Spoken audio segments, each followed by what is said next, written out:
औज़ुबिल्लाहिमिनश्शैतानिर्रजीम बिस्मिल्लाहिर्रहमानिर्रहीम। Sero fill अर्ज़ के तहत आज हम तहसील कोटली सतिया का जो मरकज़ी बाज़ार है कोटली सतिया, वहाँ से तकरीबन कोई 3-4 किलोमीटर ऊपर आए तो चेवड़ा हिल टॉप का ये खूबसूरत मंजर है।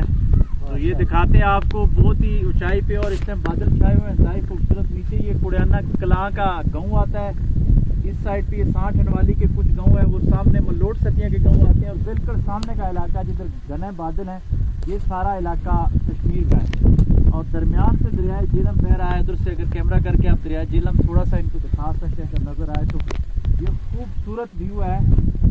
और मैं इस इलाके में घूमा हूँ, सियाहत का शौक है, लेकिन हमारे इस इलाके में जो नड़ है पंचमीर राक्स और मार रोड की तरह ये इलाका ऊंचाई पे है तकरीबन उसी अंदाज के साथ। ये पतराटे का जो इलाका है इस तरह खूबसूरत इलाका है ये।